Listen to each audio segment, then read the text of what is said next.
Tu es une honte, a hurlé mon père avant de me mettre à la porte pour avoir dit non à son plan. Je n'ai rien dit, je suis simplement parti en silence. 9 ans plus tard, quand il m'a vu sortir d'un jet privé avec leur, il s'est figé, sans voix. Tu es une honte. Ce furent les derniers mots qui me furent lancés avant que la porte ne claque et que la vie que je pensais connaître ne disparaisse derrière elle. Je n'ai pas argumenté. Je n'ai pas pleuré. Je suis simplement parti, n'emportant rien d'autre que la morsure d'un jugement que je n'avais jamais mérité. Je m'appelle Amélie Dubois, et voici le moment qui a scindé ma vie nettement en deux. Je me souviens du poids dans ma poitrine, de la clarté soudaine que tout autour de moi avait basculé sans crier gare. Une seconde, on attendait de moi que j'obéisse, que je me plie à un avenir choisi pour moi. L'instant d'après, je me tenais dehors sans plan, sans filet de sécurité, et sans personne pour me rattraper. Le silence qui a suivi était plus froid que n'importe quel hiver que j'avais connu, et il m'en a dit plus que n'importe quelle explication n'aurait pu le faire. J'ai senti le sol tanguer en réalisant que ce n'était pas une colère alimentée par un malentendu. C'était délibéré, calculé, une décision prise bien avant que j'entre dans cette pièce. On m'avait assigné un rôle, une vie, un but. Et au moment où j'ai refusé de le jouer, tout s'est effondré. Le choc ne m'a pas frappé d'un seul coup. Il est venu par vagues, vives et instables, chacune portant la même vérité brutale. Je venais d'être exclu de ma propre famille pour avoir fait un choix concernant ma propre vie. Et même alors, debout là, seul, je sentais quelque chose de bien pire mijoter sous la surface. Une vérité que personne ne m'avait jamais dite, une conséquence attendant son heure pour se manifester. Je suis parti dans la nuit sans savoir que ce n'était que le début, et que ce qui suivrait défrait tout ce qu'il pensait contrôler. La soirée a commencé par un calme qui semblait contre nature, comme si chaque son à l'intérieur de la maison attendait la permission de bouger. Je suis entré dans la salle à manger, sachant que quelque chose avait été arrangé bien avant mon arrivée. Mon père, Richard Dubois, était assis au bout de la table avec la posture d'un homme prêt à superviser une négociation, pas un repas de famille.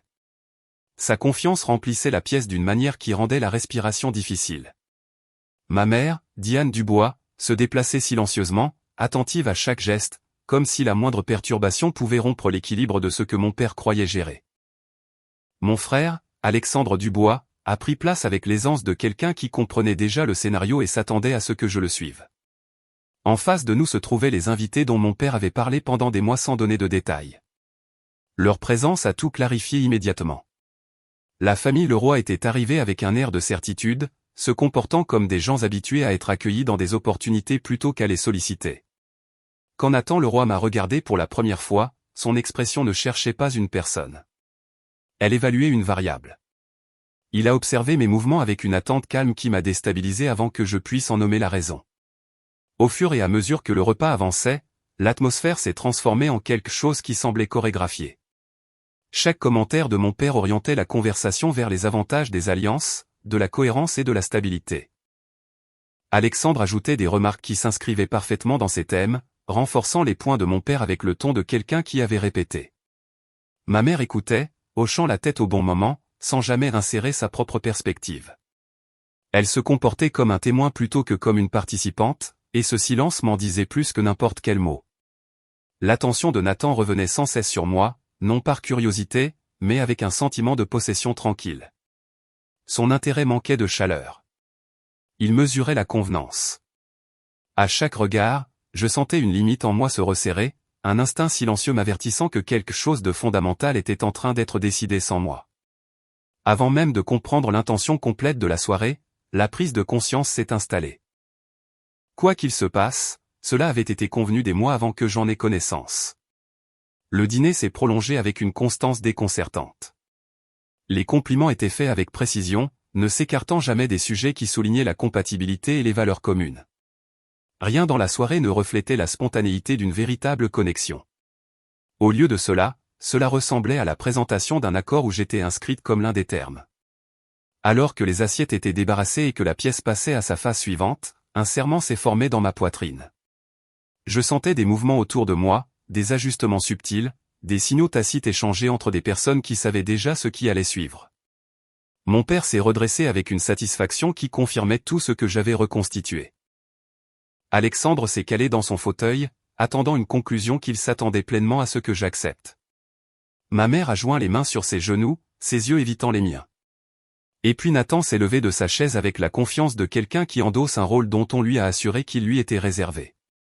Il n'y avait aucune hésitation dans sa posture, aucune incertitude dans son expression. Il a mis la main dans sa veste comme pour récupérer quelque chose d'inévitable. À ce moment-là, j'ai compris le but de toute la soirée. Je n'étais pas invité à prendre une décision.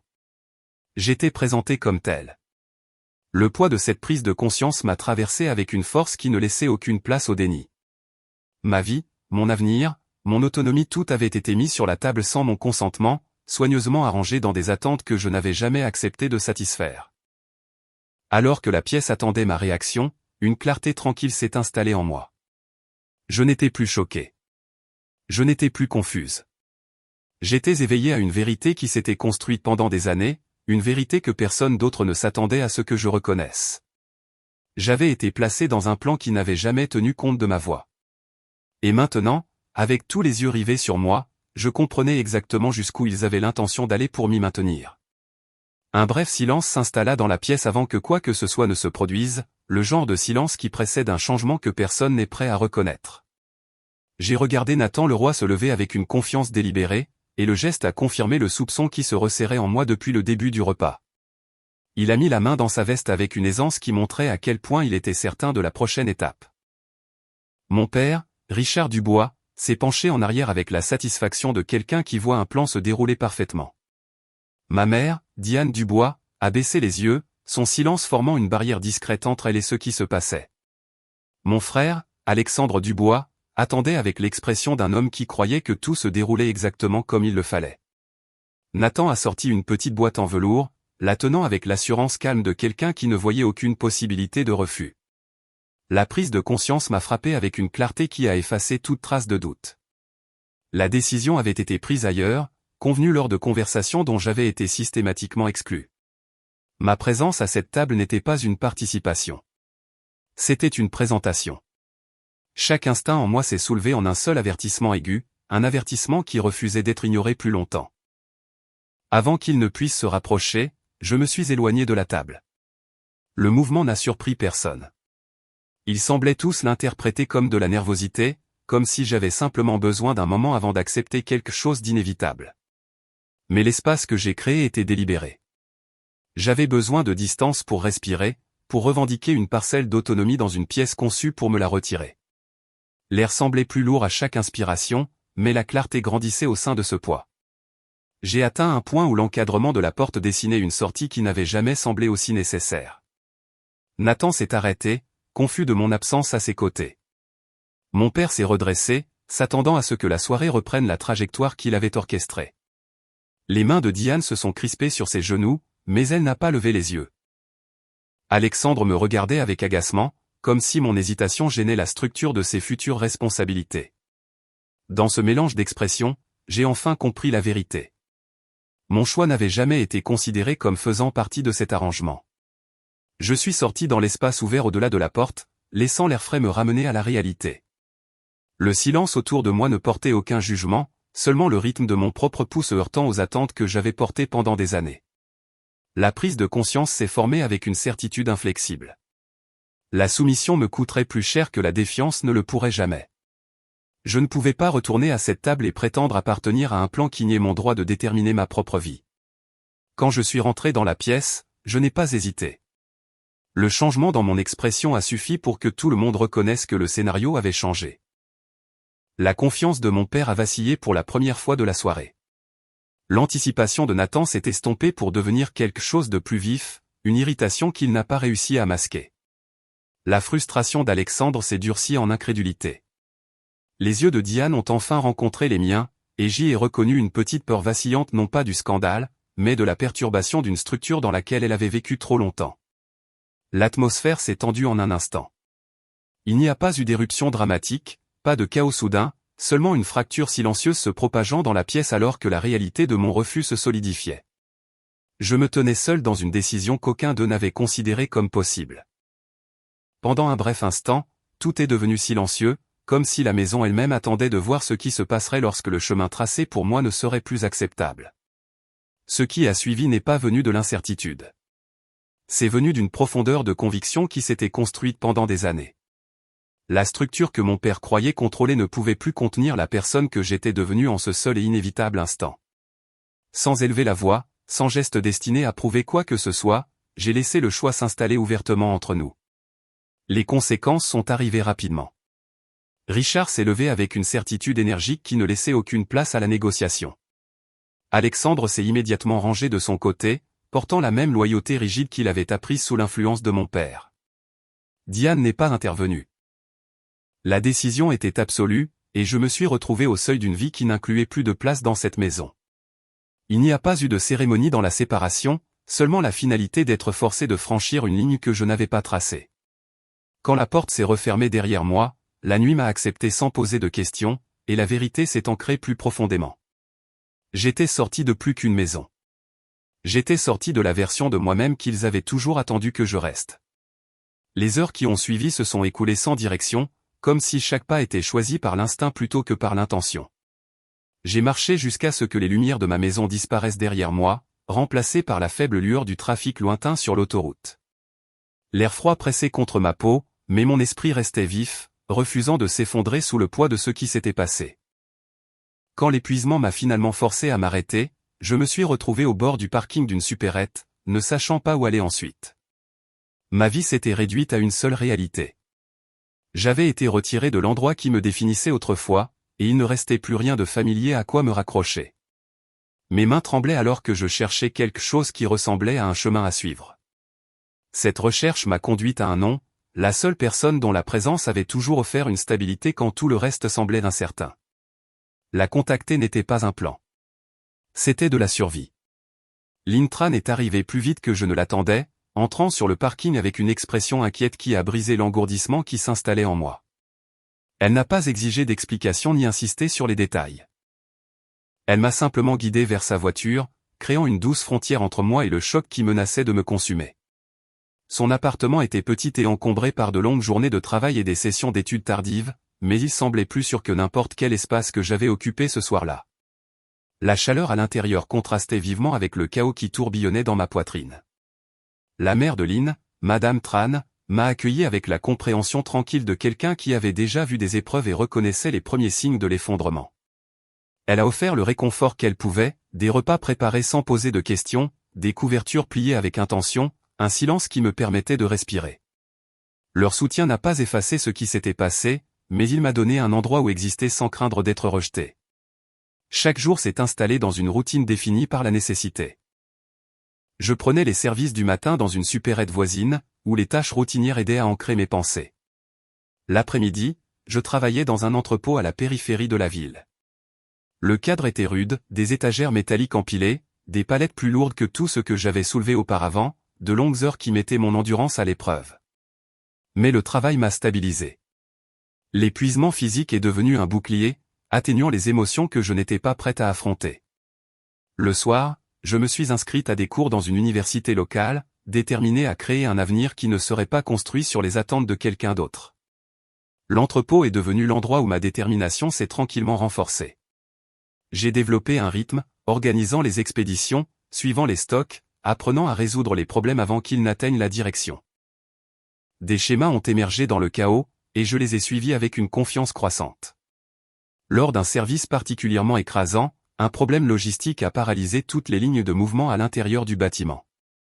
Les travailleurs ont paniqué, les superviseurs ont aboyé des instructions, et la tension est montée.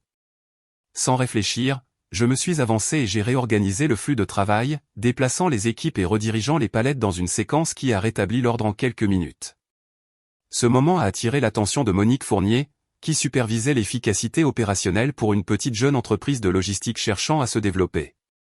Elle a observé le système se réaligner sous les ajustements que j'avais faits, puis s'est approchée avec une curiosité mesurée qui la distinguait de tous les autres dans l'entrepôt. Il n'y avait aucun jugement dans son expression, seulement une évaluation, le genre qui reconnaît le potentiel plutôt que l'obéissance. Elle m'a interrogé sur mon parcours, mon expérience, la façon dont j'avais reconnu le problème avant les autres. Son intérêt ne portait aucune de l'autorité que mon père exerçait autrefois. Il était fondé sur l'opportunité, pas sur le contrôle. Monique m'a offert une chance de rejoindre son équipe dans un rôle subalterne, un rôle qui exigeait de longues heures, de l'adaptabilité et une volonté d'apprendre rapidement. J'ai accepté sans hésitation. Quoi qu'il m'attende, c'était un début façonné par le choix plutôt que par l'obligation. En vidant mon casier à l'entrepôt, j'ai senti un changement subtil en moi, une transformation silencieuse qui avait pris racine dans les nuits passées à reconstruire ma vie. Je ne savais pas ce que l'avenir exigerait, mais je savais une chose, j'avançais vers quelque chose que je n'avais jamais été autorisé à revendiquer auparavant, une vie façonnée par mes propres décisions. La transition vers la jeune entreprise de Monique a commencé à un rythme que je n'avais jamais connu auparavant. L'entreprise opérait depuis un modeste espace de travail près d'une zone industrielle, où chaque bureau était occupé par quelqu'un qui essayait de construire quelque chose de plus grand que la pièce ne pouvait contenir. On m'a donné un coin avec un ordinateur portable emprunté et une pile de tâches qui changeaient plus vite que je ne pouvais les accomplir. Pourtant, l'environnement me convenait. Le chaos ne semblait plus menaçant. Il semblait familier, quelque chose que j'avais déjà appris à naviguer. Sous la direction de Monique Fournier, la structure se formait là où d'autres voyaient l'incertitude. Elle évaluait mon travail avec un niveau d'examen qui aiguisait mes instincts plutôt que de les diminuer. Ses attentes étaient exigeantes, mais elles ne portaient aucune malice. Elles exigeaient la croissance, pas l'obéissance. J'ai absorbé tout ce que je pouvais, les modèles de données, les modèles opérationnels, la prévision des expéditions et les dynamiques subtiles de la résolution de problèmes sous pression. Chaque semaine révélait des parties de moi-même que je ne savais pas posséder, des compétences enfouies sous des années à devoir suivre au lieu de diriger. Les longues heures sont devenues moins un fardeau et plus un cadre qui m'a permis de reconstruire les morceaux de mon identité. J'ai assumé des responsabilités qui dépassaient de loin mon titre de poste, endossant parfois des rôles simplement parce que personne d'autre n'était disponible. L'entreprise a grandi à une vitesse qu'aucun de nous n'avait anticipée. De nouveaux entrepôts sont passés sous notre supervision. De nouveaux clients ont cherché des systèmes capables de réduire les inefficacités, et Monique comptait de plus en plus sur moi à chaque étape importante. Sa confiance n'était pas exprimée par des mots, elle se manifestait dans les projets qu'elle me confiait sans hésitation. Pendant cette période, j'ai rencontré Daniel Martin, un ingénieur système qui a rejoint l'équipe pour développer des outils logiciels internes. Sa présence était calme et délibérée, marquée par une concentration qui correspondait à l'intensité du travail autour de lui. Nos chemins se sont souvent croisés, d'abord à travers des échéances communes, puis par la résolution de problèmes en collaboration, et finalement par des conversations qui se sont glissées dans des moments que ni l'un ni l'autre n'avait l'intention de prolonger. Il abordait les défis avec une constance qui ancrait le rythme effréné de la jeune entreprise. Et cette constance s'étendait au moment que nous passions ensemble en dehors du travail. Le lien s'est formé progressivement, façonné par le respect mutuel plutôt que par l'urgence. Être avec lui ne comportait aucune attente de me remodeler pour m'adapter à une vision que je n'avais pas choisie. Pour la première fois, la relation de couple ne ressemblait pas à une négociation. Elle ressemblait à une expansion, un élargissement de la vie que j'avais reconstruite à partir de rien. Quand notre relation est devenue quelque chose de plus profond, elle l'a fait sans interruption ni peur. Le chemin qui a mené à notre mariage était simple, construit sur le pragmatisme et la sincérité plutôt que sur le spectacle. La vie s'est installée dans un rythme qui reflétait les résultats de chaque décision que j'avais prise depuis mon départ de la maison. Daniel et moi avons emménagé dans un appartement près du siège de l'entreprise alors que celle-ci s'étendait à travers le quart nord-est de la France. Les promotions m'ont fait passer à un travail de stratégie, où je gérais des équipes et mettais en œuvre des modèles opérationnels pour de nouvelles régions. Les réussites s'accumulaient tranquillement, sans applaudissements, mais je reconnaissais chacune d'elles comme un pas de plus loin des attentes que j'avais laissées derrière moi. Quand notre fille, Lily, est née, le monde a changé d'une manière que je n'avais pas anticipée. Son arrivée a remodelé mes priorités sans diminuer mon ambition. Équilibrer la maternité avec une carrière en pleine croissance m'a forcé à redéfinir ce à quoi ressemblait la force non seulement comme de l'endurance, mais comme la capacité de construire une vie qui laissait de la place pour plus que la survie. Daniel a soutenu les exigences changeantes sans poser de questions, et notre maison est devenue un endroit où l'effort et l'attention coexistaient. Au fil des ans, l'expansion de l'entreprise a créé de nouvelles opportunités, et j'ai accédé à des postes de direction qui exigeaient des voyages, des négociations et une planification à long terme. La stabilité que je craignais autrefois de ne jamais trouver a émergé grâce au travail que j'avais choisi, aux relations que j'avais bâties et à un avenir que je définissais pour moi-même. Il y a eu des moments d'épuisement, des défis qui menaçaient de fracturer l'équilibre que je me battais pour maintenir, mais aucun d'eux ne portait l'obscurité de la nuit où j'ai quitté la maison. Chaque obstacle après ce point semblait gérable en comparaison. En regardant en arrière, je pouvais tracer la ligne entre qui j'avais été et qui je devenais. La distance était vaste, façonnée non par le hasard, mais par le refus de retourner à une vie dictée par les attentes de quelqu'un d'autre. Chaque pas en avant portait l'empreinte de cette décision, m'ancrant dans un avenir qui m'appartenait entièrement. Le tournant est arrivé un après-midi qui n'a pas commencé différemment des autres. J'examinais une série de projections d'expansion lorsqu'une notification par courriel est apparue avec un objet qui ne laissait présager aucune urgence. J'ai failli l'ignorer, supposant qu'il s'agissait d'une mise à jour de routine ou d'un message qui m'avait été acheminé par erreur. Mais le nom de l'expéditeur, Jeanne Dubois, a immobilisé mon attention. La distance que j'avais construite au fil des ans n'avait pas effacé la tension instinctive qui surgissait chaque fois que quelque chose lié à ma famille croisait mon chemin. Ouvrir le message, c'était comme entrer dans une pièce scellée. Les mots étaient concis, dépouillés d'émotion, et pourtant chacun d'eux atterrissait avec un poids. Mon père, Richard Dubois, avait subi un incident cardiaque suffisamment grave pour mettre en péril à la fois sa santé et l'entreprise qu'il gardait avec une intensité sans compromis. L'information était présentée sans appel, sans attente et sans supposition quant à ma réponse. Elle existait simplement, exigeant d'être reconnue, que je souhaite ou non l'offrir. Pendant un moment, le monde autour de moi s'est estompé en forme sourde. Tableurs, documents, tableaux de planification, tout devenait secondaire par rapport aux changements qui se produisaient dans ma poitrine. Le passé dont je m'étais éloigné a refait surface avec une clarté importune. La nature décisive de la rupture, les années définies par le silence, la détermination qui m'avait porté en avant, tout cela se heurtait à la réalité qu'une partie de mon histoire se dénouait sans ma présence. J'ai posé l'appareil et j'ai inspiré lentement, essayant d'étudier la réaction qui montait sous la surface. Quand je suis rentré à la maison plus tard dans la journée, le malaise ne s'était pas dissipé. Il m'a suivi dans les gestes de la vie quotidienne, s'installant dans les moments calmes comme un écho persistant. Le poids du courriel persistait dans chaque pensée, remodelant la stabilité que j'avais passé des années à construire. Ma fille, Lily, se déplaçait dans la maison avec la légèreté que seuls les enfants possèdent, inconsciente du changement qui s'opérait dans l'esprit de sa mère. Sa présence me ramenait à la réalité, me rappelant la distance entre le monde que j'avais bâti et celui que j'avais laissé derrière moi. Ce soir-là, la maison était empreinte d'une tension inhabituelle. J'ai accompli la routine de préparation pour le lendemain, mais mon sens de l'orientation vacillait sous la pression silencieuse des décisions qui se formaient juste au-delà d'une compréhension claire. Mon mari, Daniel, a observé le changement avec la perspicacité qu'il avait toujours définie, bien qu'il ne se soit pas immiscé dans l'espace dont j'avais besoin pour réfléchir.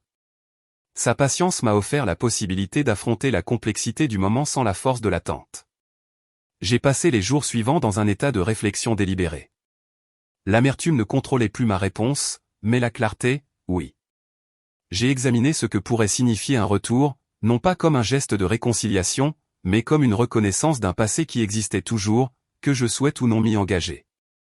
La vie que j'avais forgée était enracinée dans l'autonomie.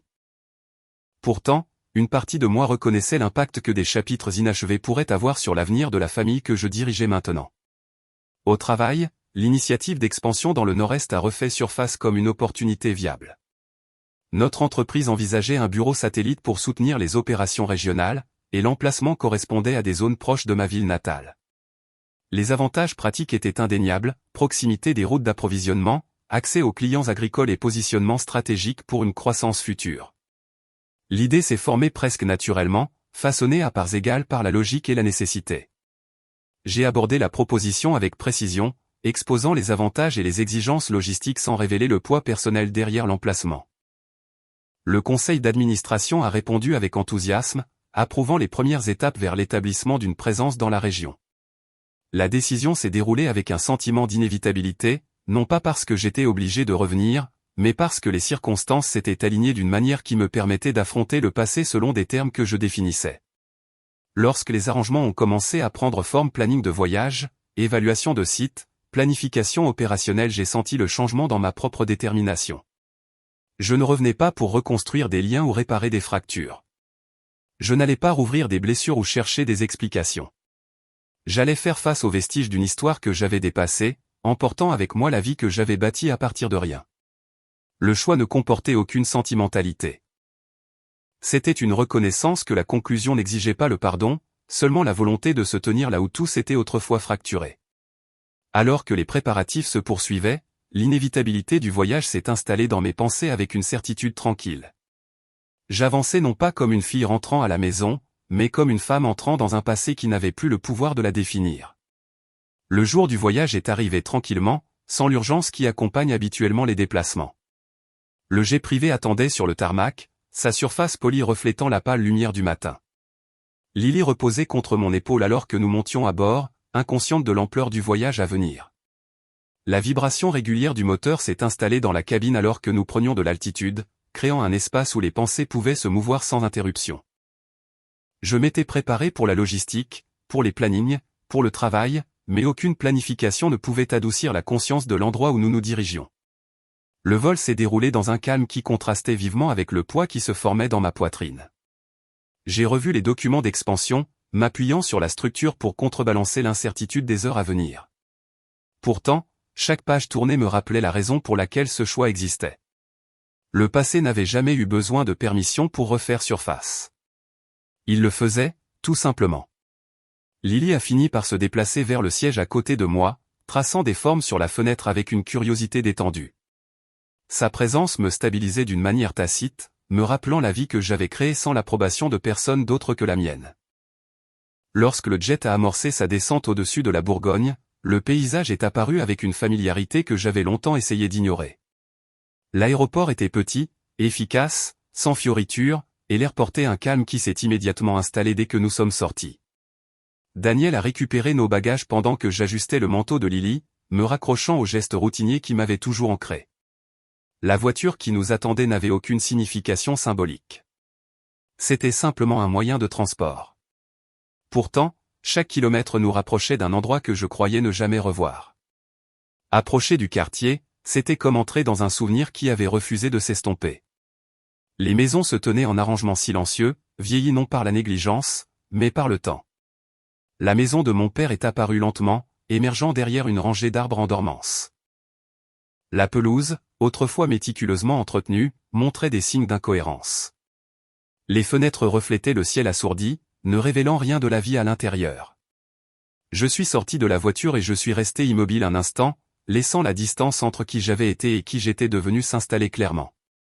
Un mouvement près de la fenêtre avant a attiré mon attention. Mon père, Richard Dubois, est apparu, plus stable que je ne l'attendais mais changé d'une manière qui témoignait des semaines qu'il avait endurées.